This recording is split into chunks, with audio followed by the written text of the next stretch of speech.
Okay, good morning, you guys. So great to be back with you. I've been off on a 2.5 week road trip. Amazing. Got to see the western part of the United States, and you'll be seeing some videos. And if you've been on my Instagram, you've seen a lot of stories. I probably did 3 or 4 stories every day in different places. And, I'm going to catch up with you guys. I just haven't had the chance to do that editing yet, but we're gonna have one of the videos up over the weekend. So it's always great to be with you guys. We're gonna have some interesting news here. I want to let you know this show is brought to you by, let's set this up properly. It's brought to you by this guy here holding the book. It's brought to you by Advancing Your Photography. And I want to remind you that we're giving these books away free. You just got to help us with the postage and handling. We'll ship it right out to you. There's also some really cool offers in here. So when you do sign up for it, make sure you look through that offer, because one of the points is we're going to have a mentoring session as part of the package of special stuff that goes along with it. So order the book, check out that offer. I'd really like to talk to you one-on-one, which is part of this bundle. Okay, so Jared is joining me, and we are going to Hello. dive in. There you are, Jared. We're going to It's good to dive be in. back doing news. Yeah. Let's take up the first. What's our first point here, Jared? All right, our first story is a little bit of community news. There's a showcase going on in the UK, which is called We Are Here. It's Yeah. an exhibit of work from new and established Black female photographers, and they've got some great work on show here. Just some Oh beautiful yeah. photos by some amazing photographers. We'll have the link in the description of the video if you're watching this afterwards.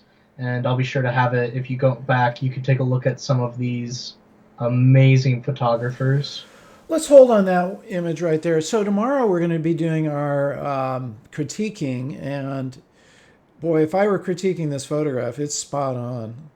She's, the emotion that's coming through from both her. Go back to that last one there with the microphone. There we go. No, up there just a little bit. There This you one? go. Yeah, so she's speaking very passionately. People are listening. She's framed incredibly well. I mean, look at that framing.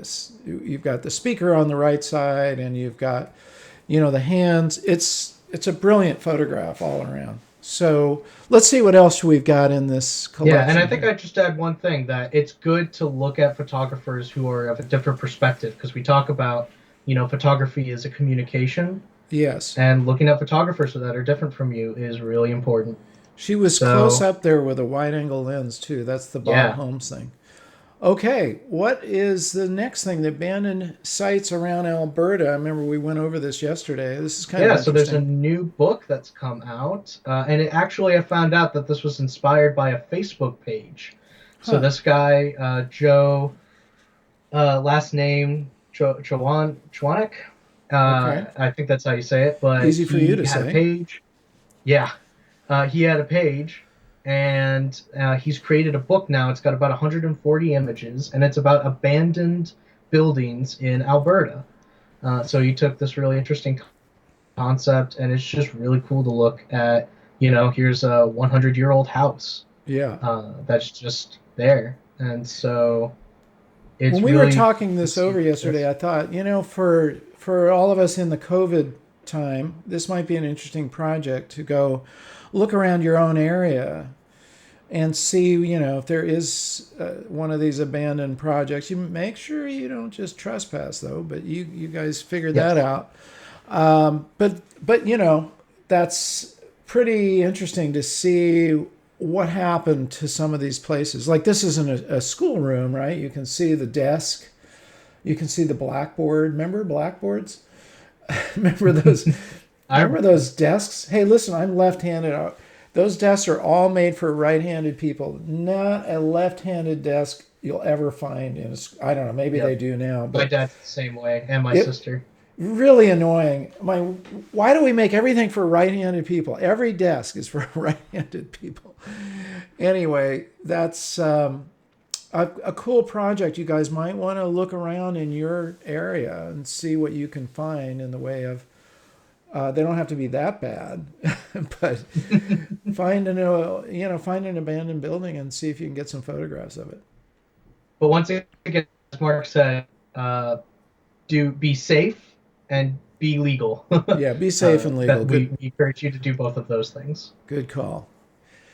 Yeah. Okay, this is an interesting story. Sign of the times. Nikon Yeah, is and making we robotic definitely want to hear what you cameras. guys think about this. Yeah, I really want to know what you think because I'm not jazzed about this because well, tell them what it is first of all. Yeah, so Nikon and the Red Sox have now teamed up to quote unquote beat COVID-19 with a robotic camera system, as you say here. So Yeah. essentially, what they've done is they've installed cameras all throughout the stadium, which will allow photographers, and these aren't just stationary cameras, they will move Yeah. in a full 360 direction. They'll, do whatever. And they're using, looks like Nikon D5 Yeah. DSLRs. And so it'll do video. It'll even generate GIFs, apparently. Still images, obviously. And so the idea is photographers can use this and there'll be social distancing. So, Yeah, to me, the sad part about it is we miss that whole connection, the human connection that, the sports photographers that we've interviewed, like Michael Zagaris and Deanne Fitzmaurice, they talk about how important that is to have that connection and to be out on the field and, be somewhat close, but also just you're connected and you're also capturing that exact moment. I mean, I don't know how exactly a robotic camera works. If there's a lag, it would seem like there would be. Even a split second lag can make the difference between the perfect shot and a not so great shot.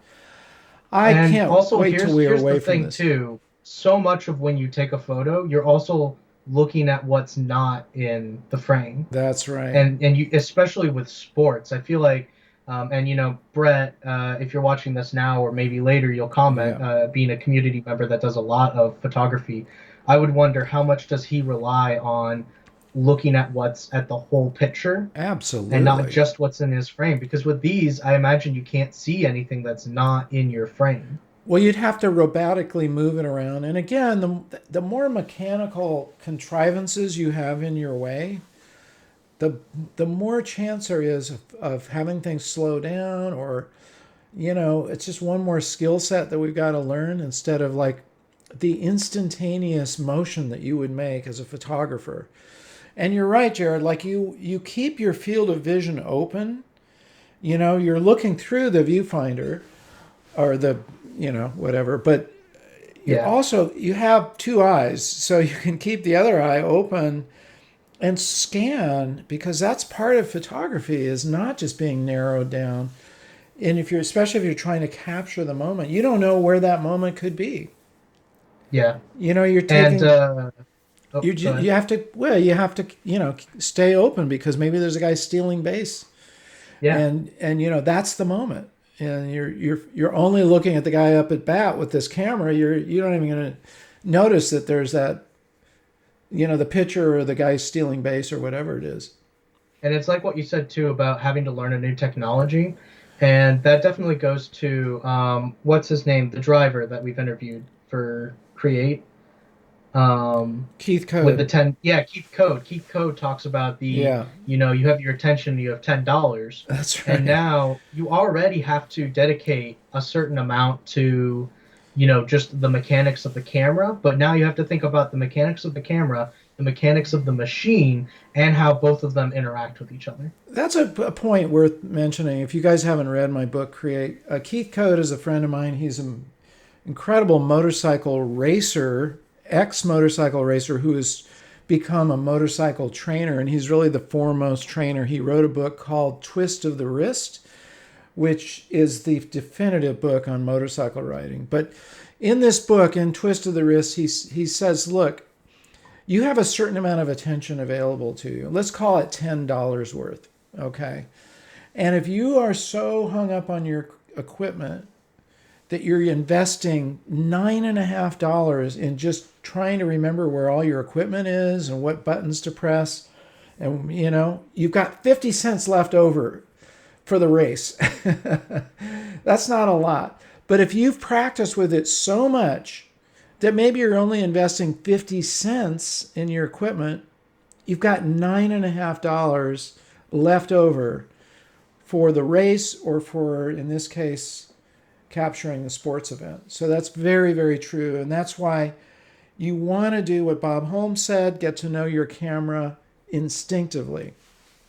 Because those moments where you're fumbling, and I have had them, believe me, you're losing a photograph. And that's a bummer. I lost a couple on my trip recently. I was in, we were in Canyonlands National Park, and this beautiful spot where they have arches. And all of a sudden I saw these birds, soaring. And I thought, oh, perfect. I want to get the birds in the frame. And by the time I had gotten over there, the birds were gone. It was like I missed it because I wasn't ready for it. And that's a bummer. All right, just to end it off quick, yeah. Jared, also from Chicagoland, points out that eventually, some industrious person's going to make this work with AI, and so then there's not even going to be a human photographer. Oh yeah, sure, perfect. AI will know. I know. That's just yeah. We don't want to go in that direction. So just another thing to kind of. Photography is an art form, and you can't give artificial intelligence total reign over the art form. Okay, Let it help you out with this and that. I'm fine with that. But when it comes to the composition part, that's up to us humans. Yeah. All right. Well, speaking of AI, that actually leads us directly into our next story. That's right. So Adobe has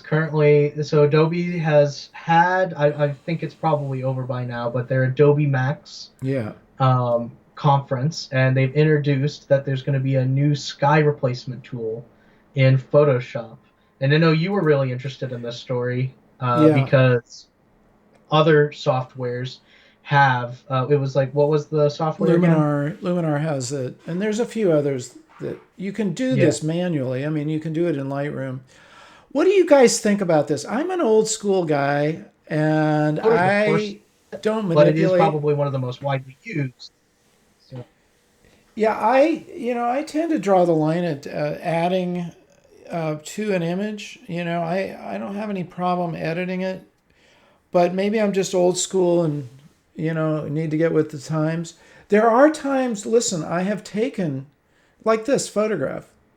I've taken photographs like her, and it would be great to add clouds because clouds add dimension and it changes the whole feeling of the photograph. I'm going to confess, I'm going to try this out and see if I like it or not. But I'd be curious what you guys think.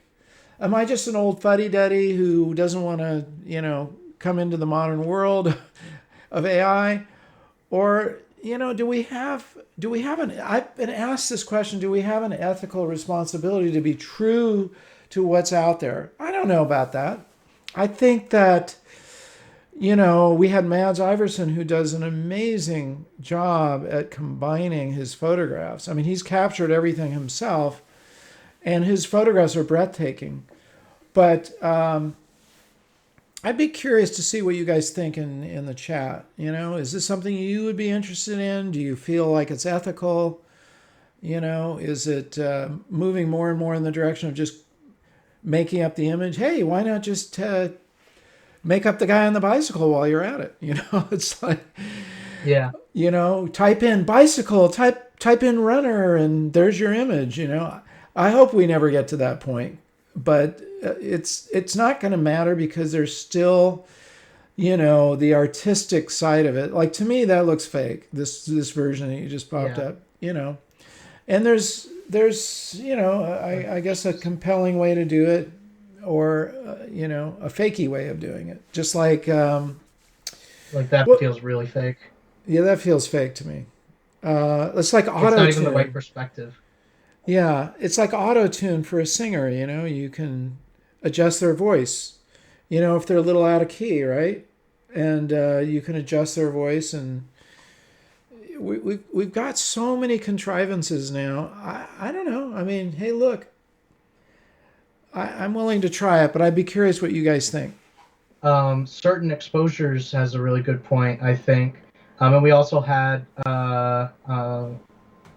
Badrag. I'm not sure how you exactly pronounce that, but they said sky replacement isn't for me either. And then certain exposures said the line gets blurred between photography and digital art when you replace the sky, in my opinion. There's nothing Yeah, wrong in art. However, I'm more interested in finding a scene than building one. I'm in agreement with that, and I think that's that, that's how I've yeah, always done it. I think that where this would be most beneficial would be people that maybe do more commercial work Exactly. You took where the there's words out of my already an mouth. expectation of change. So if you Yeah, do commercial work and you're taking it like your client doesn't want a boring sky. yeah. And so I could see this being really useful. Like if you're going to use this as an advertisement, I'd rather have this as an advertisement than white sky. So Yeah, I can I'd see rather. it being useful for that, but I don't necessarily see it quite as useful for other people. I guess I'm old school. I'd rather be, with Bob Holmes and waiting for Ansel Adams. There's a story about him waiting 9 hours for the clouds to move and the weather to shift. That's a lot more work than a one click of the AI button. Okay, let's see where Yeah. this. Let's see how it works. I'm going to try it out. I mean, there are a couple. I have some images that I wish I had clouds in, and I might just try it with one or two of those and see what happens. I'm That might willing make to an test interesting it out. video just to see, Yeah. watch doing that, just as an experiment to see how well it works. So that should be coming out. I don't know exactly when it's coming out. I don't think that they gave an exact date, but probably I'd say within the next year. Let me mention one thing. I can't help but mention this. So in this book, Advancing Your Photography, that some guy wrote, I talk about getting to know weather because it is always more interesting if you look at a sky with clouds in it. And I even put a chart of different clouds and getting to know what each cloud, not all clouds are created equal. Some are not very photogenic and some are. So you've got to get to know your weather. And one way you do that is you can get some weather apps that will tell you what's happening with the weather. I mean, that's the old school way that we've done it. And if you look out and you see these incredible clouds, do something with them. That's the other thing. You don't have to wait for, I mean, here's the guy on the bike. I could, the other side of this is call him up and say, I want to go shoot you, but looks like tomorrow morning there's going to be a storm coming in. Can you meet me on the dock at, 6 a.m.? So that's the old school way. I know you're going to come away with a better photograph if you do that, because that's sort of, again, it goes back to our other point of being there in the moment and being involved in what's actually going on at that moment. I think a good comparison is like if you look, I don't know how many people are huge film fans, but the Lord of the Rings movies versus the Hobbit movies. In the Lord Uh, of the Rings movies, the effects look so much better because it's like real people, it's real things that are really there for the most part. They yeah, very sparingly use digital effects. And then the Hobbit, I don't know what happened, but they didn't do as much planning. And so they did a lot more digital effects, and it just doesn't look as good. it just feels different, doesn't it? Yeah. Here's that cloud. Here's the cloud graph here. There we go. And you'll see not every cloud is the same. The ones I like the most are the cumulus clouds here, these puffy ones and these big daddy cumulus clouds. These wispy ones aren't always really great in a photograph. So whenever you see those, get out and shoot. Find your subject and go shoot. All right, what's Yeah. next? Next, we have a great. Oh, We've got a yeah, little bit of friend news, friend of the show news. Chris Burkard, which I'm Chris sure Burkard. most of you are familiar with. He has a new film Yeah, that's out. It's not photography related. It's more in his surfing yeah, related, but it's about Eli Thor. I think that's how yeah, you say that. that's right. He was a kayaker, and he paddled his kayak off a waterfall in Yeah. Iceland. And so he ended up taking up surfing instead, largely in part for his daughter, who the film is named after. He almost died in that, by the way, when he paddled off Yes. that. It was a pretty close call for him. And then he thought, well, I better tone it down a little bit. I've got a daughter here, and so he went in for Icelandic surfing, which is still pretty challenging. Yeah, I can't imagine that being that much. Still pretty much of a challenge, but less of a challenge than paddling off a waterfall. Do you want to But play the trailer while we keep yeah, talking let me about it? just say something about Chris. I've known Chris and I interviewed him, I think, originally in 2009 or 10. He was pretty young back then. He had written a book already, and I was impressed with I found his book in a store in my hometown in Carmel, and I tracked him down and I interviewed him. Since then, he's become a Instagram sensation. I think he's got over 3 million followers. But more than that, he's a creative sensation. He's written 4 or 5 books. This is at least his second feature film that he's produced. And of course, he's a master photographer. The guy is a fantastic creative. And Jared, we're going to be giving away his PDF with his Yeah, what's the title of it again? I've forgotten. It's we called about it's Secrets to Emotional Images. secrets to emotional images. You guys should definitely get that, and it's kind of like his 8 tips, I think it is. But let's while we're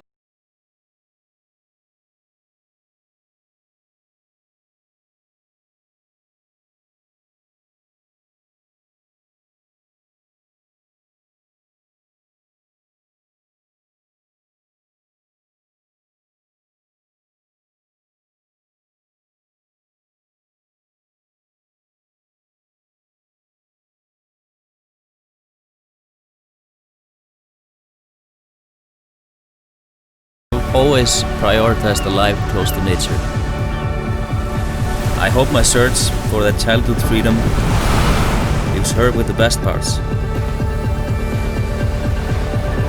Being a parent brings up so much uncertainty. We just try to navigate it the best we can.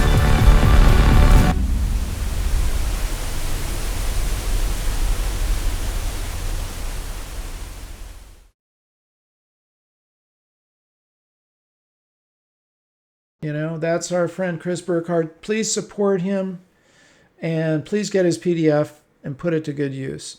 Yeah, and I think the film is, I believe it's like 14 minutes or something. So, you don't have to dedicate it down to, a whole hour. We're not talking about something huge and crazy. So I would definitely, I know I'm going to go check it out because, just looking from the trailer, at the very Yeah. least, you're going to have some beautiful sights. So, By the way, Jared, why don't we throw in our own little piece of news about how we have transitioned over to Kajabi. We're really using Kajabi not only where you can find my courses, but it's a really great platform because it allows us to put everything in one place. And what this means for you guys is that it's going to help us build a stronger community. We have our AYP club, we have our YouTube channel, and now we have Kajabi as the third corner of that platform. And they all kind of come together there. So you'll see when you click on this link, it actually goes to our Kajabi site. And make sure you're subscribed there because you'll get our information in a timely manner. And we're going to be putting a lot more out as we go along. So make sure you're on our newsletter list. And we've got some special stuff that it's going to allow us to do in the way of our community. So that's coming up. But I just want to let you know, and we're going to give you guys more and more of these free downloads like you're going to see with Chris Burkard, because we want you to rapidly put this stuff to use. Okay, that's just a piece of news on our side of things. There's a lot going on. I took this road trip for 2.5 weeks, and you're driving and you're driving through this beautiful stuff, and sometimes there are boring parts, and Jan and I are talking about stuff. We've got a lot of things we're going to be releasing. One of them, I'll just tell you what they are. Why not throw in our own news, right? So I'm going to start up again physical workshops here in Carmel and Big Sur. If you happen to be out here on the West Coast or you're planning a trip, let me know. I'll let you know when those come about. We're not quite ready to release them. But side by side with that, I'm going to be doing virtual workshops, a mentorship program where, we meet together on a regular basis, probably every week, and we'll do in-depth critiques. It's going to be a relatively small group, in-depth critiques, very specific stuff from my courses, my videos, any kind of specialized mentorship that you need to accelerate your skills. There's not, again, we're talking about the human interaction here. There's really no replacement for that. And who knows, maybe here and there I'll even have some guests like Bob Holmes and Dan Milner join me. So stay tuned for that stuff, you guys. That's coming up really soon. All right, back to the news. What's next? All right. Our next story is in memory of a legendary Balkan Serbian photographer. He passed away September 24th, so a little less than a week ago. And this was a man who spent a lot of time photographing some really important moments in, that area's history, particularly where the Yugoslavia wars that were going on in the mid to late 90s. And he was, for many, many decades, he was part of the European press agency. And, this is just somebody who lived during a really amazing time and helped document those amazing moments. And look at you guys. Look at these images from the viewpoint. Go back to that first one with the eclipse glasses. No, the top one that we started with. Oh, go back up. The guys with the eclipse glasses. Yeah. Okay, just notice as we go through these how much you are drawn into the image. Like, my first thought is, what are these guys doing? And then it took me a minute to figure it out. They're looking at an eclipse. But notice how you're just drawn into it and you're left asking questions, which is something that a great photograph does. And Bob Holmes talks about that. You don't want to give away everything. Like, if there was a caption on there that said, it does say that in the caption, but what if it was like so obvious that they're looking at a solar eclipse that you had no question about it? So go to the next one. Your eye is so drawn, the composition of this. So first we see the guy with the flag, and then that's obviously where your eye goes, but then there's more to it. There's another layer here. And you remember Deanne Fitzmaurice talking about layers in your photographs. So the foreground is the guy with the flag, but the background, here's some more guys with flags. And then the very background is a building that's just been completely demolished. Is that part of this? Again, you're asking these questions of yourself. That's why these photographs are so stunning. Let's keep scrolling through here. Yeah, I can't help but make these comments here. This is the photographer, right? I think this is... Maybe not. Yeah, so this is him. Yeah, I thought so. So yeah, he began his career. So I guess that was his career beginning was this, covering these events. Wow, amazing. Which is, that's a hell of a way to begin your career. But he took those photographs with such a great eye. And there again, another, wow, what is going on? They're sawing off this star? What? Again, you're asking questions. Looks like it's the communist star. Yeah, when you read the caption, it answers the question, but the first thought you have is, what is this all about? So they're sawing off the communist star off the top of that. Wow, does that bring back 9/11 or what? But this isn't 9/11. This is another attack in 1999, 2 years earlier.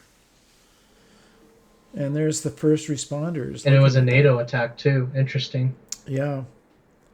Very powerful images. And this one, I love this. I can't even imagine. Tracer bullets.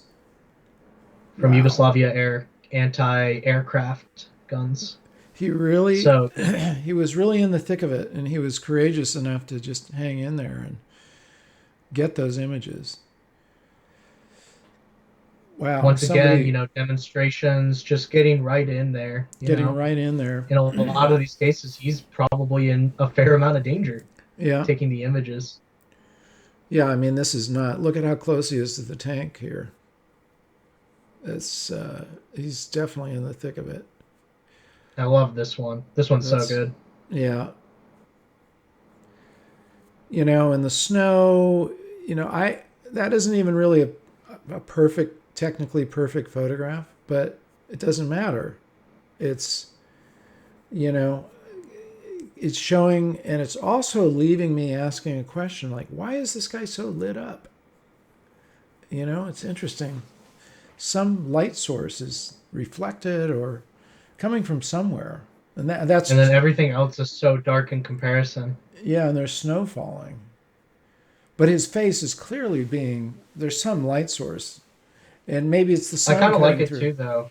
He's the only one that's kind of got his head held super high, not having an umbrella. He's just a very patriotic person, and you get that feeling. That this is just a man who, loves his cause. Amazing, huh? There's another. This is in Baghdad. Yeah, just amazing photos. I would encourage people. Check out this photographer. We were sad of his passing, but boy, did he leave a series of pretty dramatic photographs. And here he is translating it into sports. Yeah, if you go to his page on the website, if you search his name, the first result it brings you to his page on the company he was part of.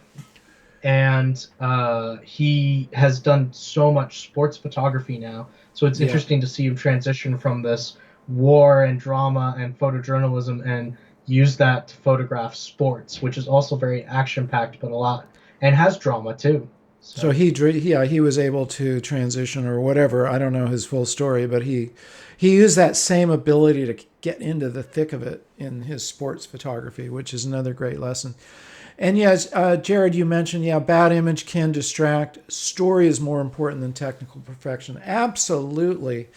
Scott Kelby mentioned that. It's like, we all get so hung up on, is there noise in the photograph? And nobody notices it but you. Did the photograph tell a story is a much better thing to get hung up on. Bambi Cantrell, it's perfection is always beaten by what your image tells. Expression beats perfection.